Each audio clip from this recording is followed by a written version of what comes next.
Path of Night is an actual play Vampire the Masquerade podcast set in the classic world of darkness. We're all friends. We're here to have fun, but our story can include graphic violence, drug use, sexual content, and other mature themes. We've talked at our table about safety, comfort, and consent, both as players and storytellers. We know what to expect. We're all excited to be here, and we want you to feel the same. So listener discretion is advised. Now, let's walk the Path of Night.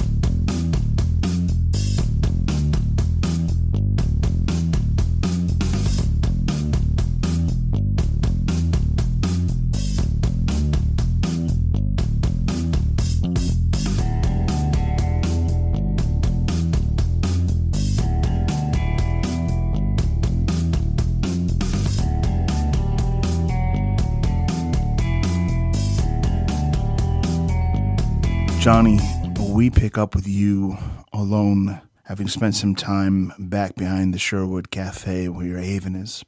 The coterie hasn't really talked to each other in a few nights, and everyone seems to be slowly deciding what or how they feel about what's taken place back at the Elysium.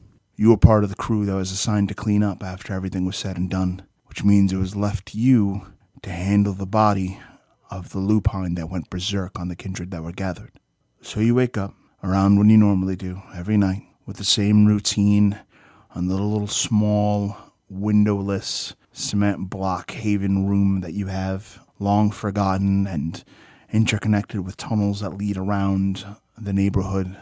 You turn on that one light, get a good look at your music collection, one of the few only things that you own, and then you see her wrapped tight in a blue tarp. Small, possibly small compared to how you remembered her when you were fighting her to the death. What do you do? Johnny takes a few minutes sitting up on his... I imagine that he probably sleeps on a cot.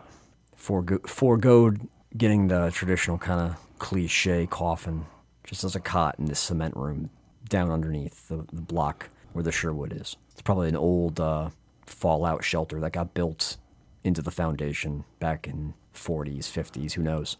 New Haven is infamous for whole sections of the city buried underneath the new, so fallout shelters like that, very common. Without looking, he reaches over to a bedside table and grabs up a pack of cigarettes, looks down and kind of frowns to notice that there's none left, tosses the empty pack back on the bedside table and looks over at the concrete wall opposite where the girl's wrapped up and kind of looks at the remains of where he ended up smashing the wall. In the moment, he was a flurry of all kinds of emotions, dealing with his daughter and frenzying from hunger and fighting Shaw and protecting his pack, that he didn't really get a chance to deal with the fact that the lupine was a young girl.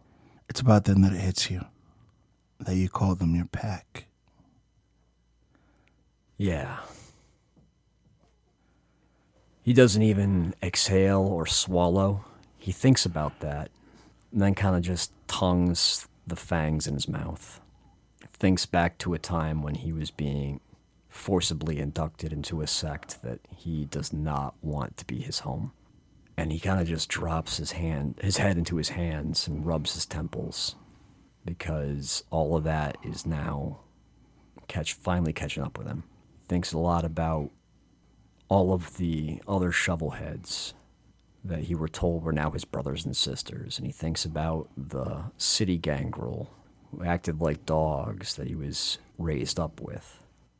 And he starts thinking about the man that was Johnny's sire, an individual that he never got his name, but a dangerous individual with a crescent moon tattooed on his hand. And before he can really deal with the emotions, he kind of just tousles up his hair, slaps his head a few times, and is like, all right, Saxon, just get up. You got work to do. Stands on his feet and will make sure that she is wrapped up properly, that he can possibly get her up to the truck, which I don't think he's probably already lost the truck from the Elysium that we got out in. Now he's probably got some other vehicle that he's doing some work in that Weathers hooked him up with, or maybe Miles hooked him up with. Either way, he's got to get her body up to there and make sure that Nobody sees exactly what he's doing. It doesn't take much work. There's some paths that are already laid out that really aren't trafficked by the kind. You make your way to what looks like a very kind of plasticky looking Nissan Xterra. It's like that forest green color, and it's kind of meant to look like it's for off-roading, but you know this thing is not meant for that. Miles. Yeah.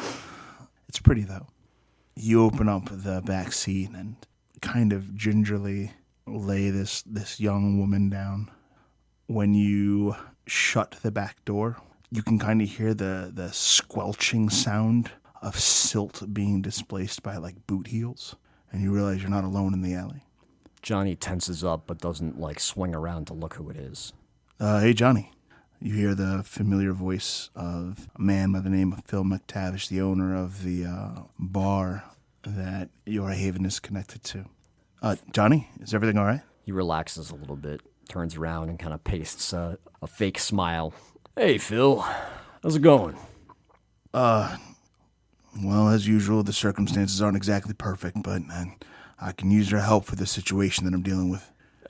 Phil, I don't know if tonight's a good night. Johnny, there's no good nights for this. Can I talk to you just a moment? Johnny kind of looks into the vehicle where there is a girl's body tarped up in the back seat. Tenses up. All right. Locks the vehicle. All right, Phil, what do you got?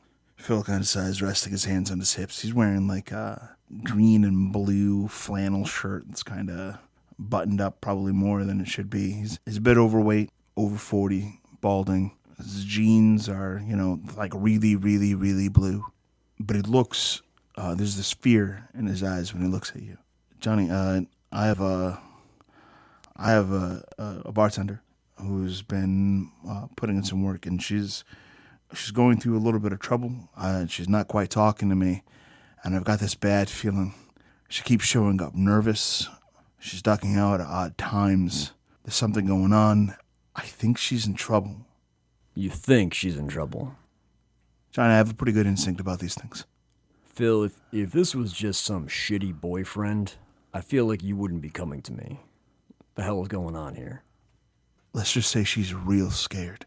And I feel like, I don't know, there's something different about this. Johnny's gaze kind of softens a bit. He looks at Phil and recognizes that the two of them are probably not that different. Johnny just got cased in amber 10 years back. If that hadn't happened, maybe his hair would be thinning like Phil's. Maybe his gut would have come out a little bit more. But they're both wearing the same kind of flannel. They're both wearing a beat-up pair of jeans and pair of boots, and he can't help but feel like he's got to look out for this guy. He nods. All right, what's her address? She lives out in the Tray. Johnny immediately recognizes that as a place that is like, or a good 80% of like violent crimes happen in New Haven. It is a very, very bad neighborhood. He takes out a cigarette, lights one up, kind of offers as like almost like an apology for disturbing you. His eyebrow definitely kind of like raises when he sees the pack come out, and he kind of angles over a little bit. Yeah, here, please. Thanks. Tonight I'm out. Of course. That's how you know it's going to be a bad night, huh? For sure. Her name's Sheila. She's actually inside right now. She arrived about a half hour ago, and late. She is jumping at her own shadow. Something is going on. All right. Johnny reaches out, grabs his lighter, lights the cigarette, takes a long drag, looks at the lighter, pockets it, reaches out and grabs the pack of cigarettes out of Phil's pocket. These'll kill you, Puts it in his own pocket. Oh, you dick. Laughs. That's fair. I need you living a long time, Phil. I don't know if that's in the cards for either of us.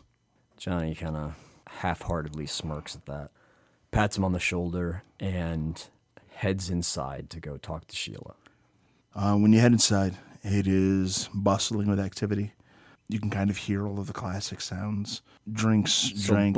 Bustling for the Sherwood is like, what, 6 people? No, it's actually legitimately all right. bustling with activity right now. What night is tonight? But it's not. Is it tonight a Friday or? You're not really sure. Yeah. that kind of, I think the concept of Friday, Saturdays, that's all kind of outside of Johnny's capacity to keep in mind. Yeah. So but the crowd that's there largely looks like it's from one crew of people. You know that that's kind of crowd where everyone seems to know each other. Someone's got a birthday or something. Yeah. Or somebody's back in town or, Yeah. And a lot of these guys are a little on the young side, loud and excitable, all kind of getting together and getting absolutely hammered over their winter vacation. Where's Johnny's blood pool at currently? Roll me a d10. Oh, boy. Oh, 10. In that case, Johnny is going to spend a point of his blood to swell up a little bit just so that nobody wants to mess with him. Just so I look a little bit extra dangerous as I kind of walk over to the bar. As you approach the bar, there's a handful of these young, excitable men who are rather overtly complimenting Sheila on her appearance. They're ordering rounds of shots, and she seems to be kind of playing it safe and staying pretty well behind the bar and out of arm's reach, kind of subtly indicating that, someone already made a grab at her. She herself is, she's a good-looking young girl, healthy. She's dressed in kind of a tight black shirt that's kind of like a bit of cleavage showing. But, she's bartending, so she's wearing kind of like a tight skirt. Her hair is kind of that long, raven color that's so popular. She's got total, raccoon eyes for makeup. She kind of gives you this, nervous look as you approach, as though your intimidation factor is not just applying to these, goons, but to her as well. And they part away, admittedly begrudgingly, as you approach. Johnny takes off his leather jacket, puts it on the seat adjacent, and then sits down at one of the seats of the bar. Okay. And that way he's taken up double some the space. Yeah. He kind of mean mugs some of the other guys for a while just so they know to give him a little bit extra space. Some of the guys, they've got red New York Yankees baseball caps and big, heavy, thick coats. They're wearing bright colored sneakers. They've got their haircuts kind of buzz cuts. Some of them blonde. The chin strap too, they right? got soul patches and chin straps. Ooh. So they definitely kind of mean mug you back, but they also hold each other back to protect you from their incredible capacity for violence. Eventually, Sheila leans on the bar and she's like, "Hey, what are you drinking?" Oh. Johnny kind of takes a look over at the bar, trying to remember things that he used to drink once upon a time. How about a Manhattan? Make one of those? Yeah, you can have a Manhattan. Yeah, he nods and so what's your name? Waits patiently for her to... She starts fixing you a drink. Name is Johnny. She kind of pauses at that. You must be the new girl, Sheila. Phil's told me a little about you. Oh. Well, I don't think Phil sends me anywhere, but he definitely let me know what was going on, and well, I just got a big heart, let's say. He takes a ashtray, moves it closer to him, and ashes in there a little bit. She slides you your drink and actually lights up herself, kind of sharing an ashtray with you. And Johnny just tips the rocks glass and kind of just looks in it, but doesn't ever leave the table. Yeah. Phil likes to get in other people's business, is what I'm gathering from this. Well, he's a good soul. Anytime he's gotten anybody else's business, it probably needed to happen. But he also knows when to leave things be, and when it is serious enough that he does have to do that. Why? Is he getting into someone's business he shouldn't be doing? It's like she gives you two looks at once. One sheepish and clearly feeling a little called out by what you're inferring. The other look is kind of a resolved expression, like she can take care of herself, and maybe, if she handles this her way, this problem might go away. She says so many things to you all at once with just a look. She bats her big blue eyes at you and sort of grumbles. When she bats eyes at Johnny, he actually kind of like gets a little bit darker in the expression. Like, don't pull bullshit with me, girl. Oh, she pauses at that. You know what, fine. I'll talk to you, but afterwards I want to be left alone. You don't need to be running errands for Phil, and I don't need anyone running errands for Phil. Not with regard to my life. You know, I do a lot of work in this city. I move a lot of things. I talk to a lot of people.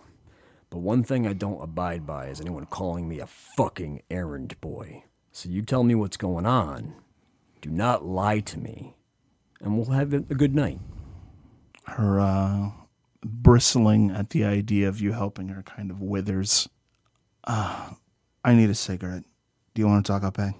Sure. She puts out the cigarette that she just lit, calls to her friend Tammy, this woman with like blonde hair and blue eyes that kind of comes over. And Tammy takes over, and she kind of cuts through the back and just seems to kind of assume Phil approves of you being able to follow her right along the path she's taking.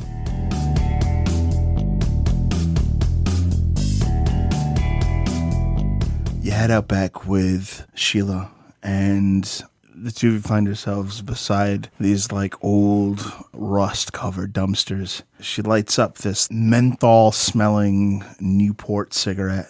She gives you a look like maybe Phil's right about something, because you can recognize the fear in her eyes, and it's the fear of someone who has brushed with some of the dark secrets of the world that kind of changed someone forever. Johnny never stopped smoking the cigarette he was smoking inside the bar, heads out, leans on the dumpster next to her, and then uses a maneuver that he's practiced a long time in his work as a bully boy, which is now's the time to kind of switch from bad cop to good cop, so his vision kind of crystallizes with awe.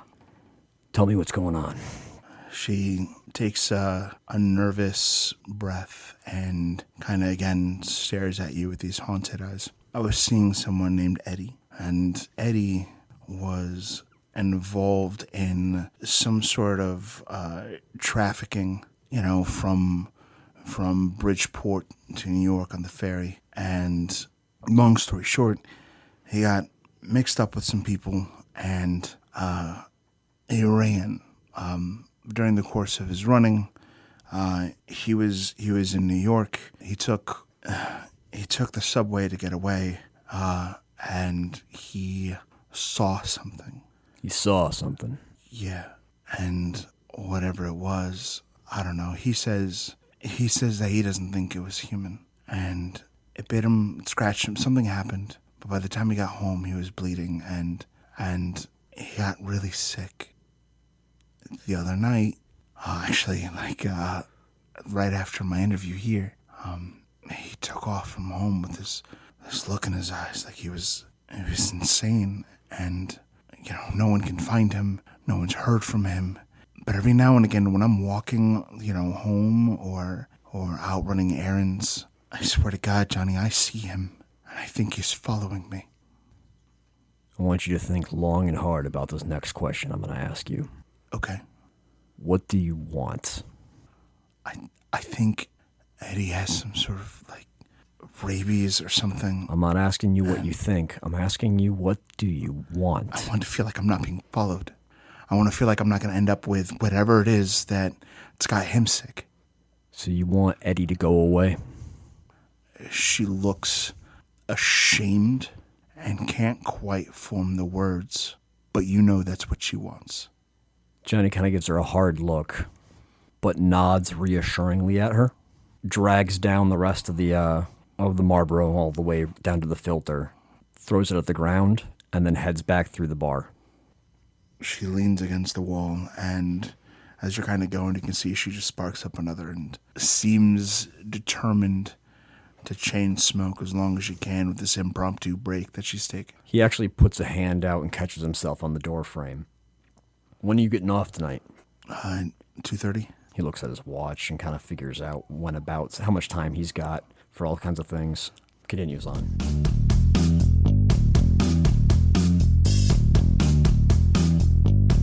So, Johnny's got 2 things he's got to get done tonight. Yep.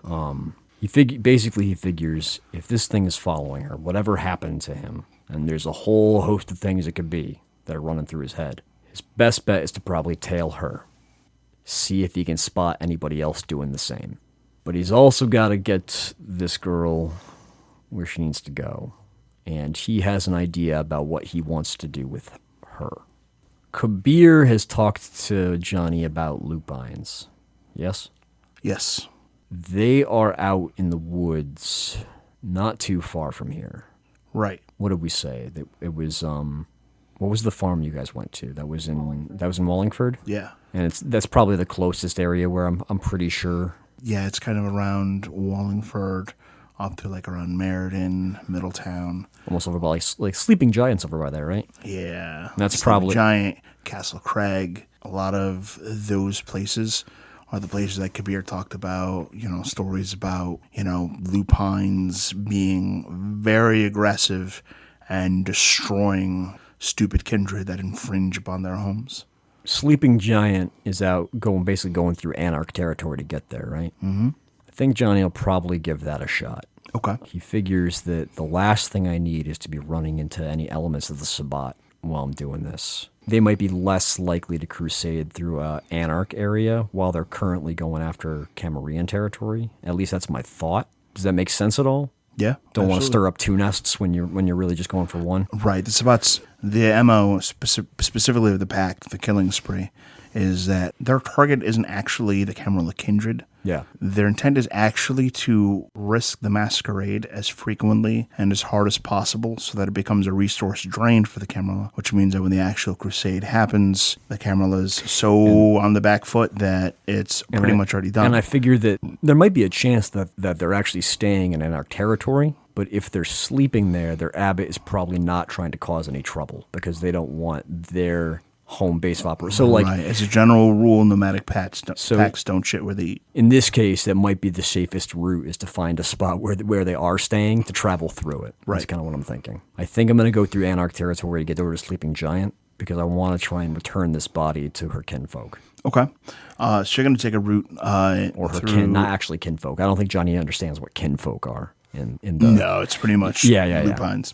Yeah. What I want you to do is I want you to make an intelligence plus streetwise roll as you navigate Anarch territory, intent on not drawing any actually, a better yourself. question. Am I going to have time to do that before she gets off at 2:30? Yes. Okay, perfect. Look at that. Single success. Perfect.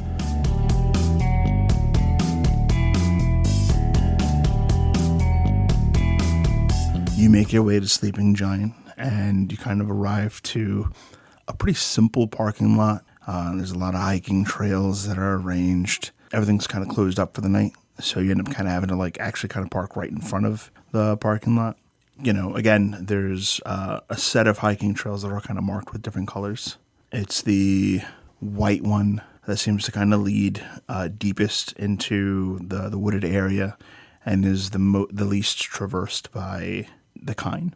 He gets out of his Xterra, looks down at his pocket where the cigarettes are, and puts them back in the truck. He doesn't want to take chance that he lights up in there because he's heard tales that these things can smell out anything. So he knows he probably already reeks of cigarettes, but he doesn't need to be sparking up a new one and drawing attention.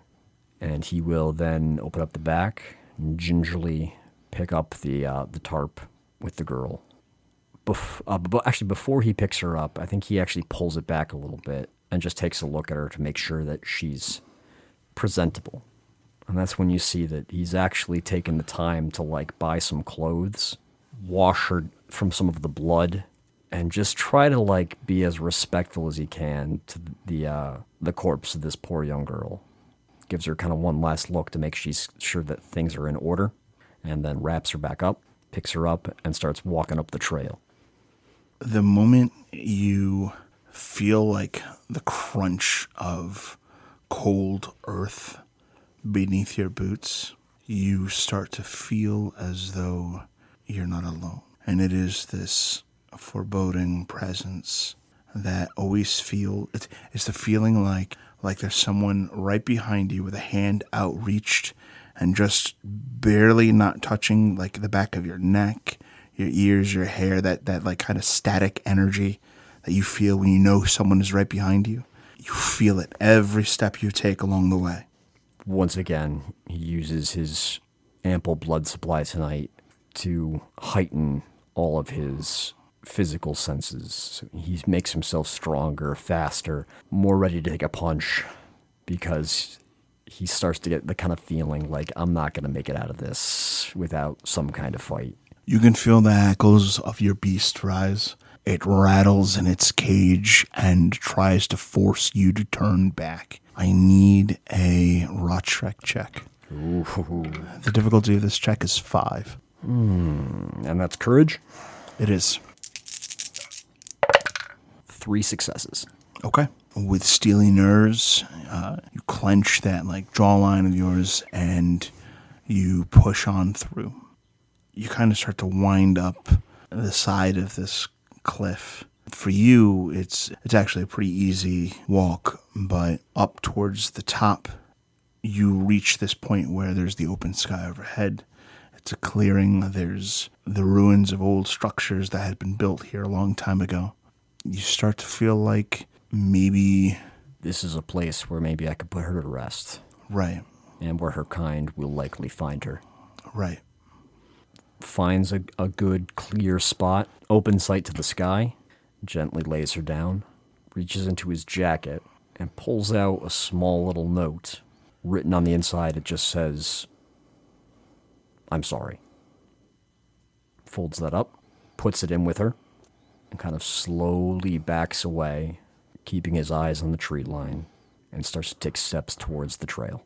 When you take a step towards the trail, you actually catch the glimpse of a flashlight that shines towards you. Looking at you from the trail itself is a older woman. She's probably actually maybe a little older than you. She looks startled to see you there.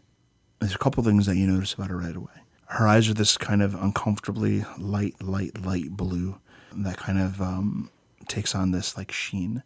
And you kind of recognize that a lot of her features, her bone structure, her now graying blonde hair kind of resembles the young woman that you brought here.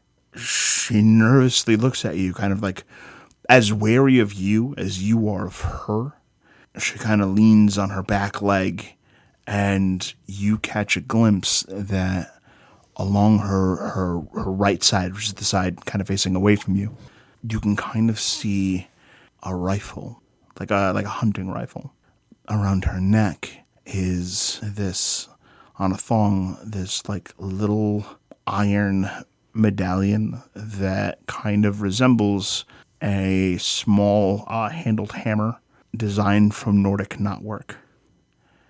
Her wariness gives way to anger when she kind of like looks and sees what you've done. Johnny outstretches his hands and just very calmly and collected. This is a peace offering. What do you mean a peace offering? Her eyes immediately start to water. My kind stole this girl and are responsible for her death. But I wanted to make sure she was returned to your people. What is your kind? Those who drink blood. Leech. He kind of bows his head, kind of in shame. When my husband hears about this, his rage, the things he will do. You're right to be angry. I know that. She kind of like gives you this look like though you're much bigger than her, she is ready to fight. My name's Johnny. If your husband needs revenge, I won't deny him that. And he slowly starts kind of backing off. She kind of steps to the side, seemingly willing to fight, but not actually convinced she could win. And as you move towards the trail, she kind of passes you and kind of just as careful of what you might do. she makes her way to her daughter. Bloody tears kind of start welling up in Johnny's eyes. It wasn't the court of New Haven that stole her. All of your kind is a plague. You're not wrong. And we are its cure. He looks at her really sadly. I wish that were true. He kind of puts his hands up. She kind of gives you this look like she does too. And he turns around and he starts just walking down the trail slowly. He's basically kind of fine with if she needs to take a parting shot, it's probably not the worst thing. On some level, you can kind of sense that the reasonable side of her has pieced together this gesture that you've made. But all sense of logic is lost in her need to grieve for her daughter, and her focus becomes on that. And you do not find yourself attacked by her at all as you back away onto the trail. Once he gets back down to the truck, he kind of like wipes away some of the blood, that's now staining his cheeks, wrenches open the car door, pulls out the pack of cigarettes, immediately sticks one in his mouth and lights it up. The moment you kind of like light that cigarette as though it's kind of this serendipitous moment. Nearby where you are, there's actually kind of like a number of like homes. Back from the top of Sleeping Giant, you hear this howl that echoes and booms, and you can kind of like feel the Xterra shake, like the trees kind of like shake. Lights in homes start flickering on. This whole area becomes frightened by whatever anthem has been howled from on top of that mountain. Johnny tries to keep his cool. One hand on his beast, the other one on the steering wheel of the Xterra, puts it into drive and starts heading out, almost certain that that's probably not going to be the last time he hears that howl. You make your way back, not sure whether or not you're being watched. That feeling, it takes a while for it to leave. But eventually, you arrive to the Sherwood Cafe.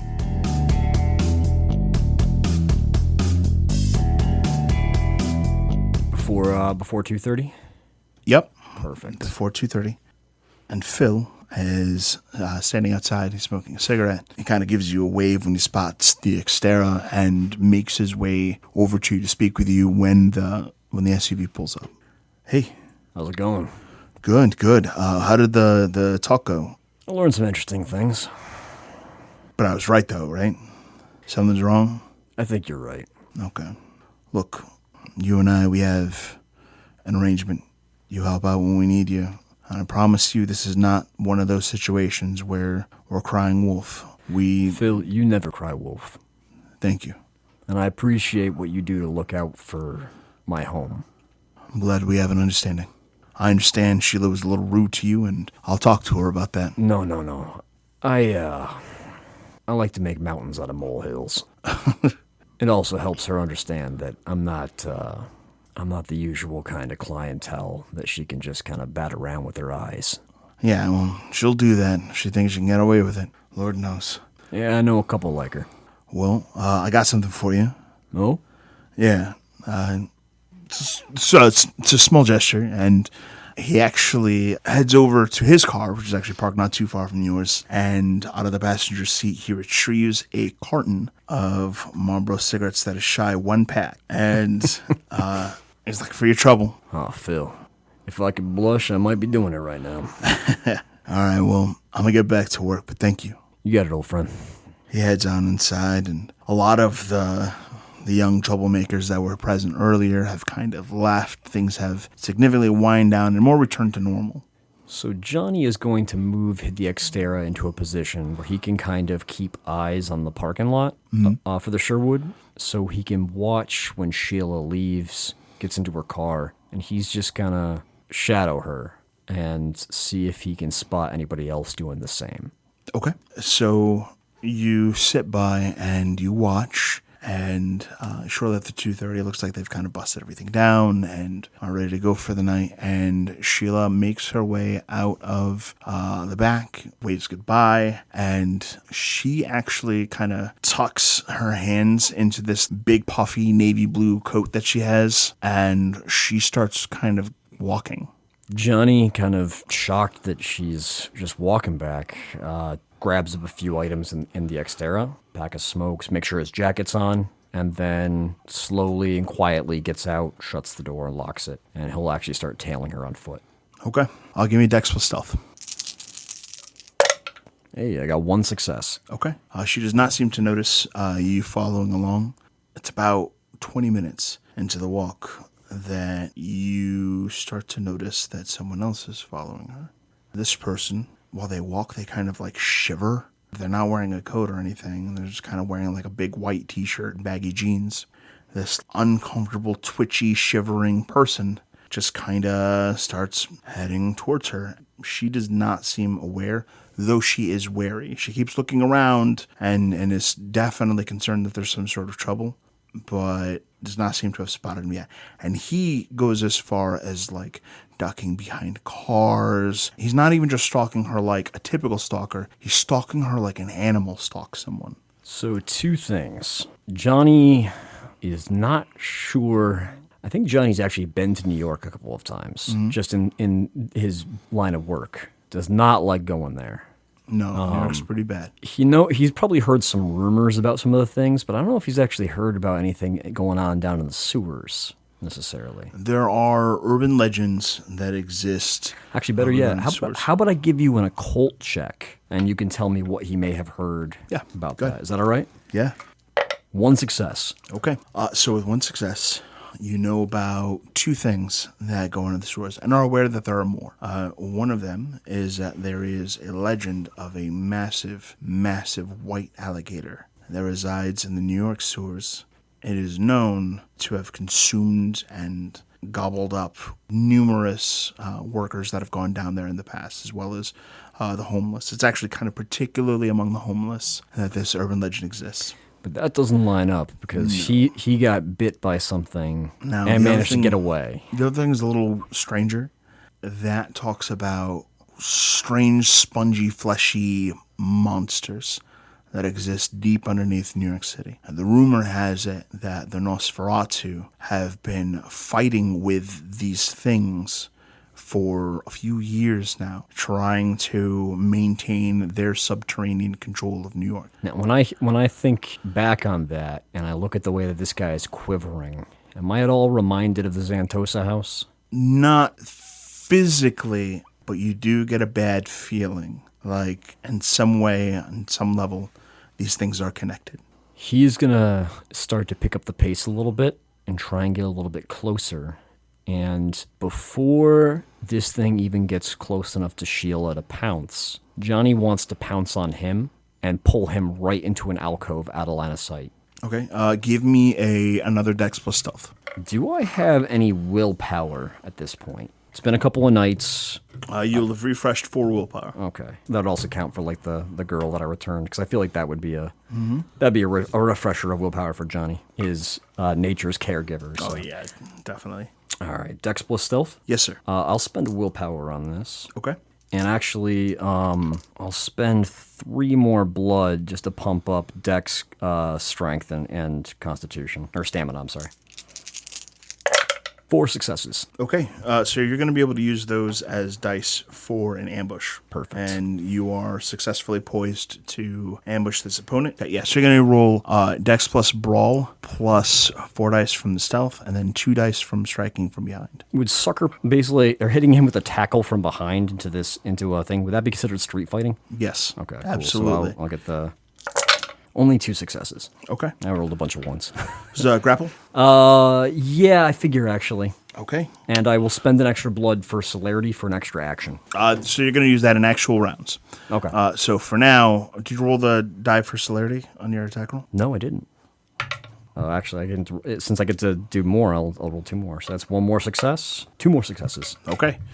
So with 4 successes, you grab him and pull him into an alley. The alley itself is covered in grime. It's so cold. So there's little puddles that are completely kind of frozen over. And in this case, the wet, slick ground from whatever slime it is that people dump out this way is frozen. So this is all kind of very slippery. You grab him and you hear, no. And I will just smash him into the wall to try and knock the breath out of him. Okay. Give me an initiative roll.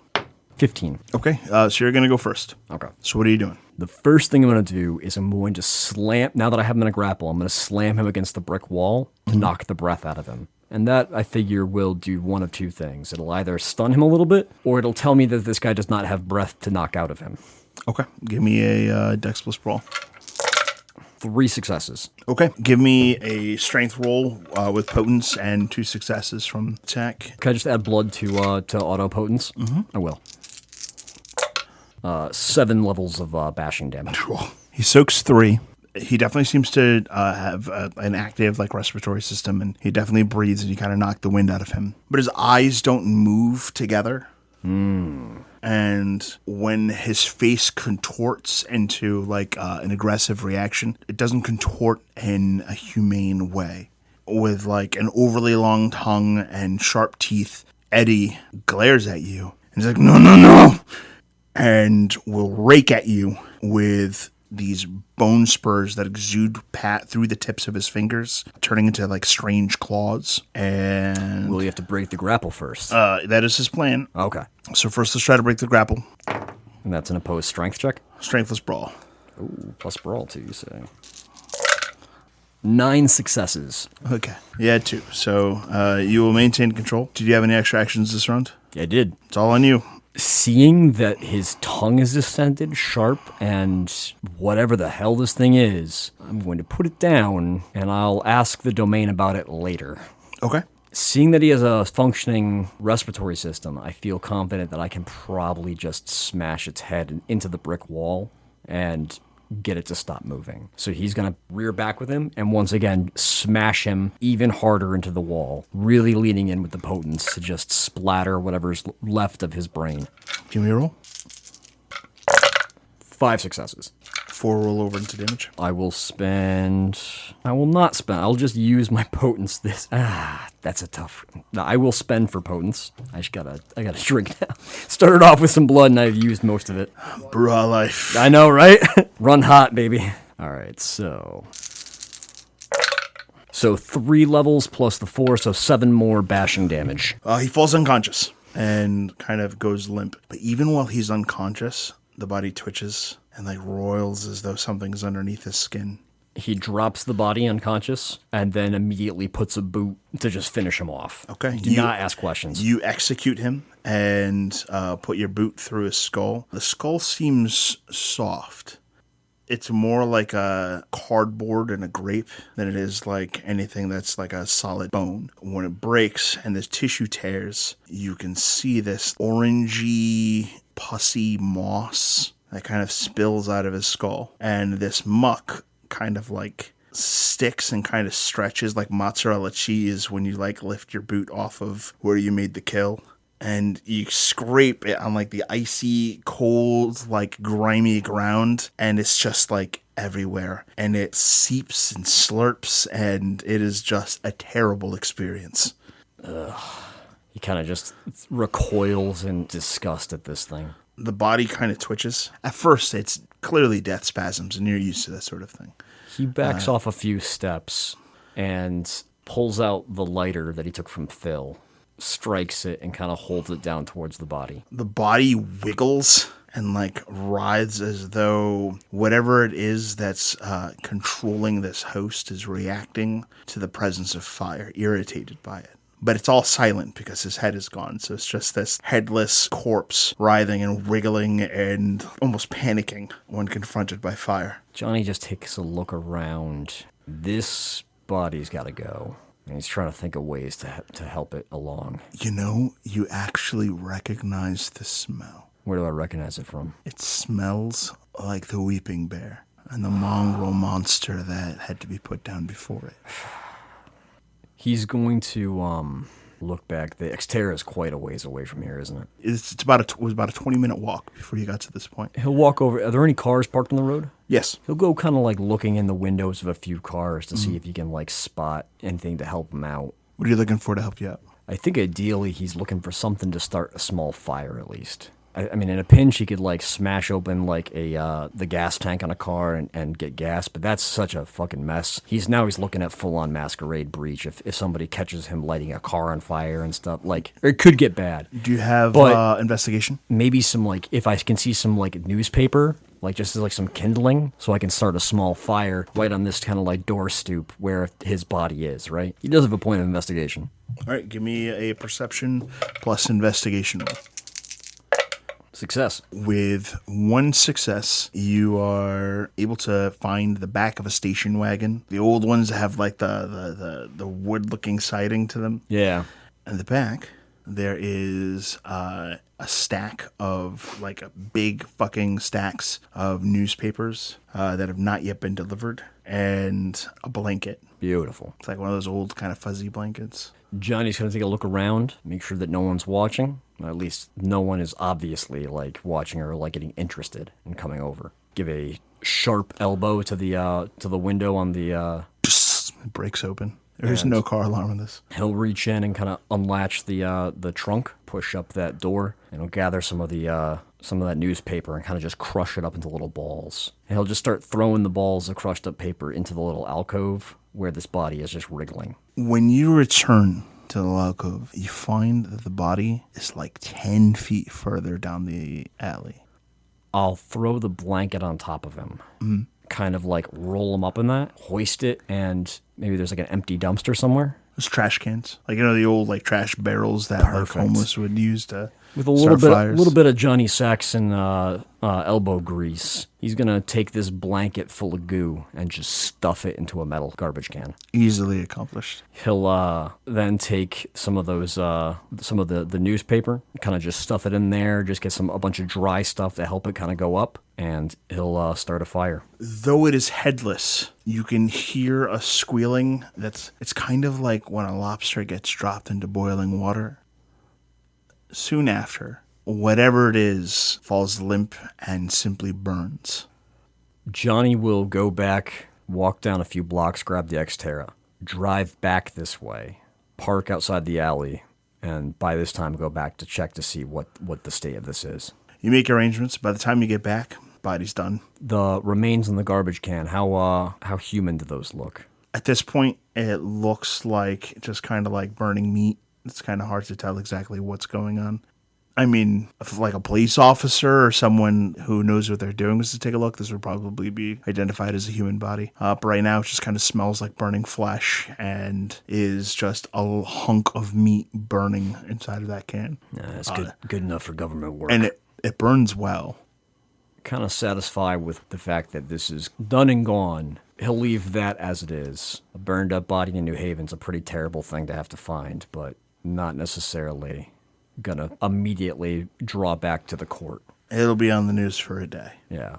Gives kind of a heavy sigh. Double checks himself over. None of the mozzarella flesh has stuck to you. You're probably okay. And with that, he'll pack it up and probably head back to his haven. Okay.